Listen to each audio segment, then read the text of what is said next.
The Sealed Book of Mormon, chapter 41.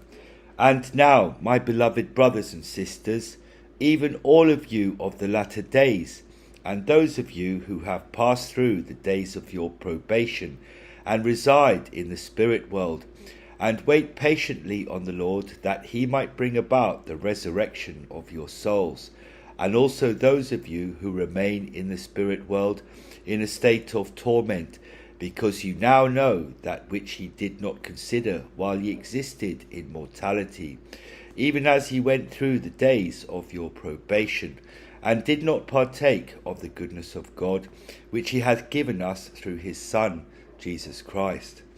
I say unto all the children of God, no matter where they might reside, how do ye think that ye shall come to know the Father, except ye shall first know his Son, who is in the exact likeness of the Father, and who hath been given to us as an example to follow in all things?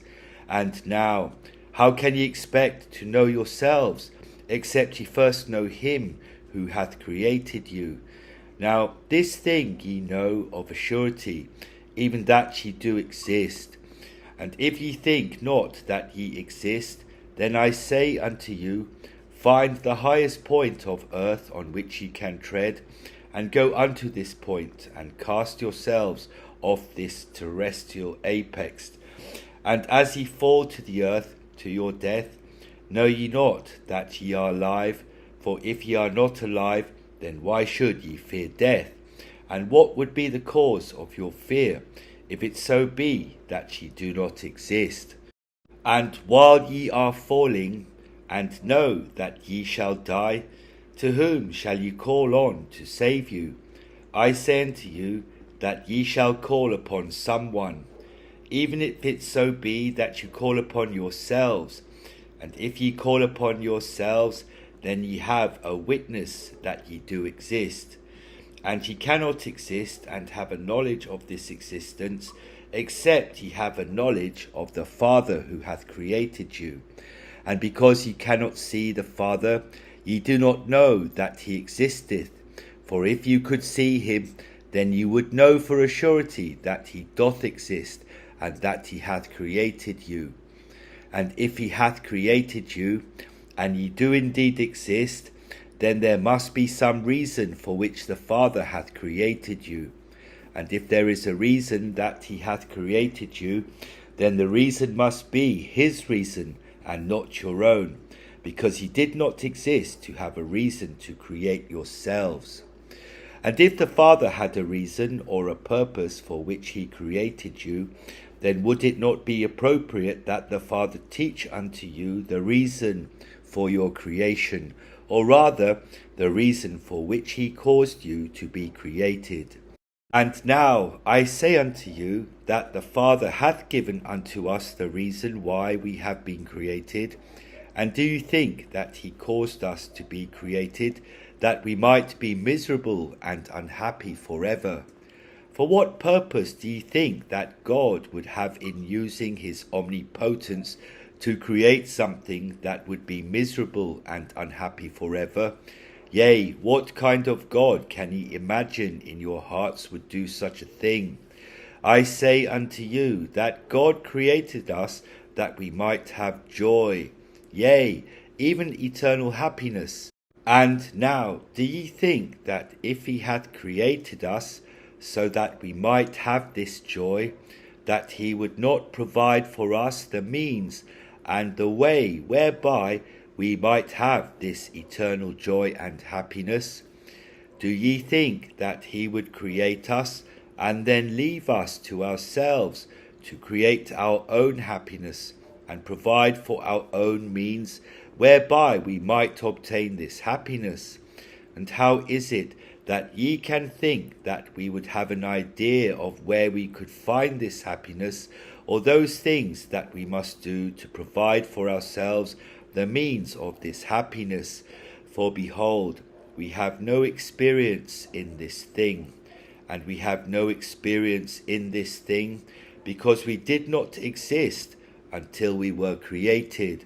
And from the moment that we are created, we begin to have experiences, and thus begin our ability to become an individual and think and act for ourselves, independent of the control of others, even independent of the control of Him who had created us.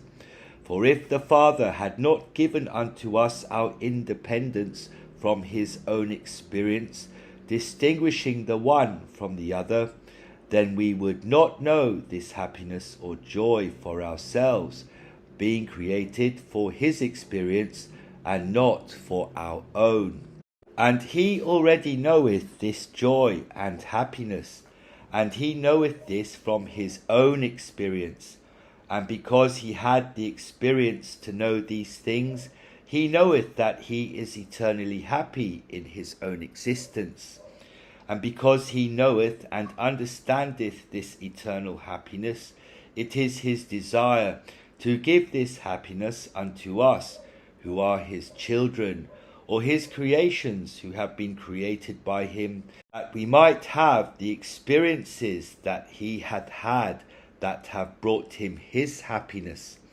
And this happiness can only come through independence and free agency, or in other words, having the ability to be independent of the Father and gain from our own experiences our own happiness.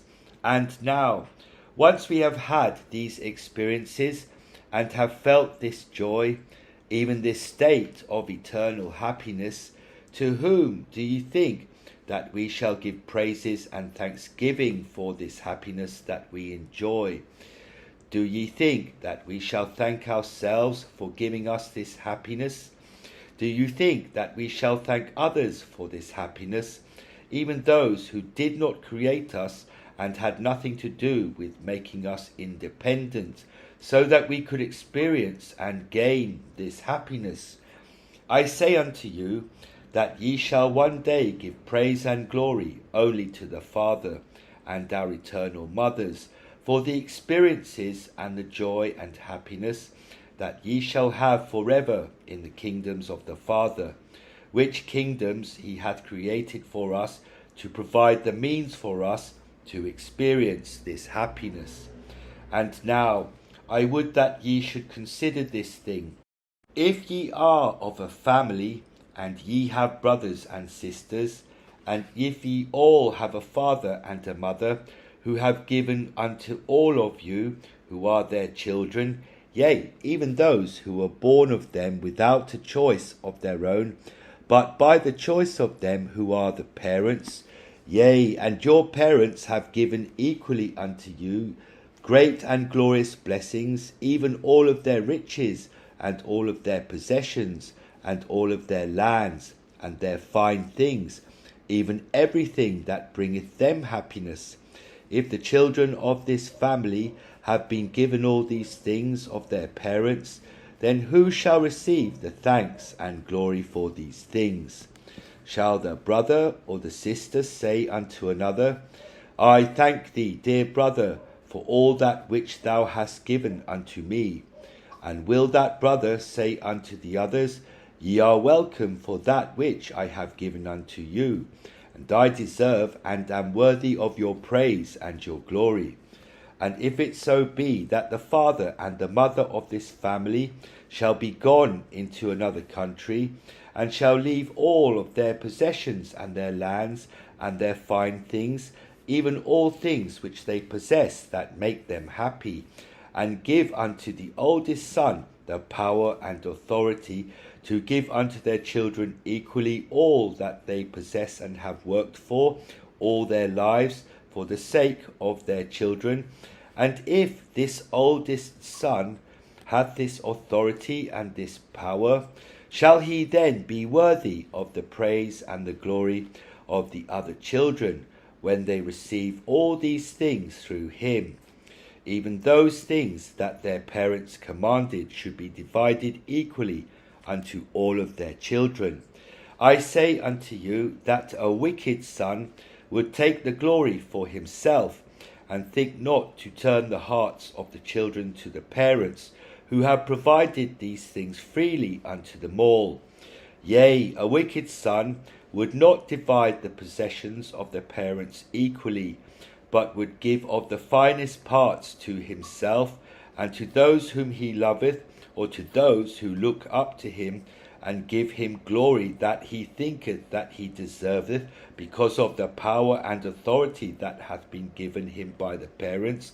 But I say unto you, that a righteous son would show unto the rest of his brothers and his sisters that he hath been chosen only to give unto them what their parents have commanded of him, and he shall give equally unto all the portion that they deserve, all being equally loved by their parents. And what glory and praise shall this righteous son desire, knowing that he did not provide his brothers and sisters with their inheritance, but that it came from their parents, and he was only chosen because of his righteousness in administering the will of his parents according to their desires. And now, if the father and the mother wanted to make sure that all of their children would receive an equal part of the inheritance that they have left for their children, then which son would they choose to administer their will? And when they return home to their children, who then shall the children worship and honour? Would they honour their brother, or would they not honour their father and their mother, who have provided for them equally in all things?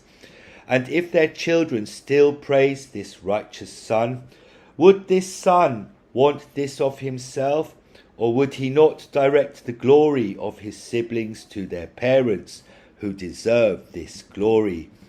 And what then shall be the reason for the glory and praise of the unrighteous son, who being the oldest among them, sought for praise and honour for himself? Then shall the other siblings see him for who he really is, a devil, a charlatan, whose only desire was to take glory upon himself for that which he had nothing to do with in the first place. And then shall the father cast out this unrighteous son, and all those who were desirous to take more of the inheritance than their other brothers and sisters. But if the righteous son hath done all things that the father hath commanded of him, then the father shall thank that son, and give unto him his equal portion with the rest of his brothers and sisters. And all of the children shall worship the father and mother, and give glory and praise unto them forever, thanking them for their inheritance, and also thanking them for leaving the power and authority of dividing this inheritance in the hands of the righteous son.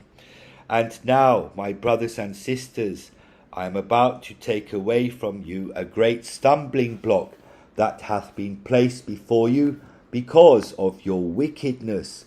And this wickedness of which I speak is that ye have given credit and praise and glory, where this credit and praise and glory is not due, neither is it expected of him to whom ye give it. And because ye have done these things, ye have had these stumbling blocks placed before you. And this wickedness of which I speak is like unto the parable that I have given unto you, even like unto those children who gave honour and praise to the unrighteous son, who wanted this praise and glory for himself, knowing fully that he had nothing to do with the inheritance that the parents had left for all of their children equally. For behold, ye seek for that which shall make you unequal with your other brothers and sisters, and ye seek for someone that ye might worship and honour, and who hath given unto you what ye believe is the greater part of the inheritance of the Father. And I speak specifically unto you of the latter days, who shall have these things revealed unto you. For there are many of you, yea, even all of you, except it be for the very few elect who have chosen for yourselves this oldest son, whom I have given as an example in the parable. For there are many of you who have placed Jesus and others above you, and have given unto them the glory that ye should be giving unto the Father in all things. And because ye have done this, Christ hath become a stumbling block unto you, even that ye do stumble and err in your understanding of truth. And the true Christ that ye have accepted, and that ye think ye know not. For he is not the true Christ of which I have spoken, and of which all the holy prophets have written and spoken since the beginning. For ye worship the unrighteous Son, and call him your Christ and your Lord, and give glory unto him, glory and praise, which is the thing that the righteous Son would not accept of you. And now it is this thing that I have seen commanded to reveal unto you by the true Lord, even Jesus Christ himself, the righteous Son of God, which he commanded me when he visited with me and conversed with me, and taught me many things concerning him and his life, which things he hath commanded me to include in this record. Yea, Jesus Christ hath commanded me to make this thing plain unto you, that ye might have no more excuses in your wickedness, and that ye might come to know the true Christ. For if ye come to know the true Christ, then ye shall come to know the true Father, which is the Father of Christ, as well as our own Father, and who is the Creator of all things.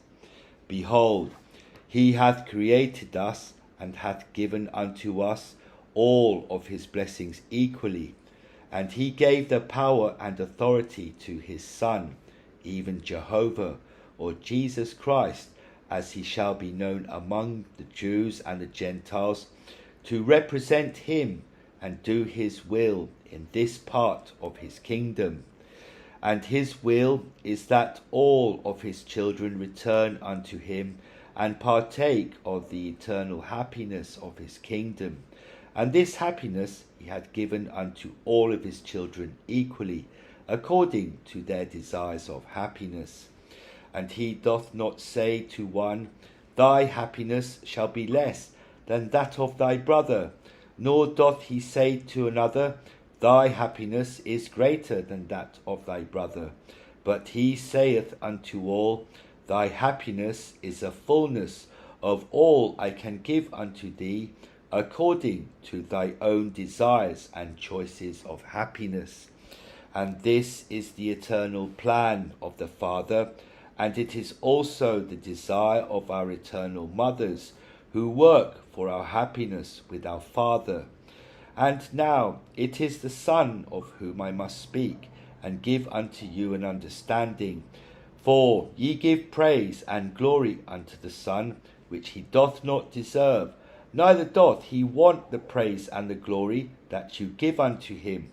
And it saddeneth his heart when you give unto him this praise and this glory, even that praise and glory that he desireth that the Father receive from you. And he knoweth that in your wickedness, or in your darkness, ye cannot give unto the Father the praise he deserveth, because ye do not see the Father, but ye have seen him, and know that he hath lived among you. And for this reason ye worship him, and give unto him glory, contrary to that which he hath commanded you. And in all things he hath attempted to turn your hearts towards the Father, that ye might be taught by the Father, as he was taught by the Father, having received a fullness of the Father, which fullness is offered unto all of the children of God equally. And in sorrow he suffereth you to worship him, and use his name in vain, giving unto him the glory that he would force you to give unto the Father if he could, but he cannot force you to do that which ye do not desire, according to the free agency that ye have received from the Father. And the Father hath also commanded him to not force you, but that he should love you, and allow you to worship the Father in his name, that ye might know the Father through the Son, because of your wickedness. For what righteous father among you would truly want any of his children to come unto him by way of a brother? I say unto you, that if ye are a righteous father, then ye would want to speak to all of your children, and love them each as ye do the others. But if your children fear you, because they do not know you, and they choose to come unto you only through their brother, then they shall not be in your presence and know you, but they shall only know the brother that they have chosen to come unto you on their behalf. But ye shall still love your children, and want them to be happy. Therefore you shall allow them to speak with you through their brother. But ye would be saddened that your children would not come unto you personally, and sit upon your knee, and embrace you, and speak to you, like you speak with their brother, whom they have chosen, and to whom they speak instead of you. And would it not frustrate this brother, if he were a righteous son, and he knew that all of his brothers and sisters could approach their father and sit upon his knee and converse with their father, yet they will not do this because they fear him? Would not this brother make every attempt that he could to get his siblings to know their father and come unto him? And now I will give unto you examples of this thing, both in the record of the Jews, and also in the record of my Father, which hath already come forth among you. And these examples have been hidden from you, because of your wickedness and the stumbling blocks that the Lord hath placed before you. But I will explain these things unto you in plainness, and ye shall see your errors, and take notice of your ignorance of those things that ye should have understood. But without the Spirit to guide you in your understanding, there is no way that ye could have understood these things. Behold, the written word hath caused much contention among you, because of the way that these words have been written and given unto you. But if ye would not have the spirit of contention among you, then ye would have understood these things. And because ye had this contention, which is contrary to the Spirit of Christ, then ye did not have the Spirit of Christ, and therefore could not understand these things when they were presented unto you already in plainness. And now I would that ye should make reference to the words of my father Mormon, which he hath given unto you concerning the coming of Jesus Christ unto the people who were gathered in the land of Bountiful, after he was resurrected. And now I would that ye should know that the Father hath suffered that the children of men be given the opportunity to hear his words by those whom they will accept as his mouthpiece. And I have already shown unto you that if the children of men are willing, then they can receive the words of God directly from his mouth, even from the Holy Ghost, who is one with the Father in all things, and is the voice of the Father, and is the way that the Father hath established to teach unto the children of men his will in all things. And this way he hath established, so that his children will not give undeserved praise and glory to their own brothers and sisters, who did not create them, nor did they have anything to do with their eternal salvation, except it be giving his words unto them, that they might turn to him and keep his commandments, which were given so that they might have joy and happiness. And because the children of men do not recognize the way which the Father hath established to teach them, even that they cannot hear and understand his voice. He hath suffered that they be taught the only way that they might understand and accept his words. And he hath suffered that the children of men should worship others of their brothers, even the holy prophets who have been sent unto them, that they might at least have some contact with him and receive his word in some way. Now, this communication with the Father, even the desire of the Son to turn the people to their Father, was given as an example in the record of my Father. And he wrote, saying, And now it came to pass that there was a great multitude gathered together of the people of Nephi round about the temple which was in the land Bountiful. And they were marvelling and wondering one with another, and were showing one to another the great and marvellous change which had taken place. And they were also conversing about this Jesus Christ, of whom the sign had been given concerning his death. And it came to pass that while they were thus conversing one with another, they heard a voice, as if it came out of heaven. And they cast their eyes round about, for they understood not the voice which they heard. And it was not a harsh voice, neither was it a loud voice. Nevertheless, and notwithstanding it being a small voice, it did pierce them that they did hear to the centre, insomuch that there was no part of their frame that it did not cause to quake. Yea, it did pierce them to the very soul, and did cause their hearts to burn. And it came to pass that again they heard the voice, and they understood it not. And again the third time they did hear the voice, and did open their hearts to hear it. And their eyes were towards the sound thereof, and they did look steadfastly towards heaven, from whence the sound came. And behold, the third time they did understand the voice which they heard, and it said unto them, Behold, my beloved Son, in whom I am well pleased, in whom I have glorified my name. Hear ye him. And now I, Moroni, give unto you an explanation of these things. For behold, whose voice did the people hear that testified unto them of his Son? Was it not the voice of the Father? And why is it that they did not understand this voice when it was given unto them the first time? And even a second time it was given unto them, and they did not understand it. And this voice was given unto them by their loving Father in heaven, who loveth them all, and desireth to give unto all of his children his words by his own mouth.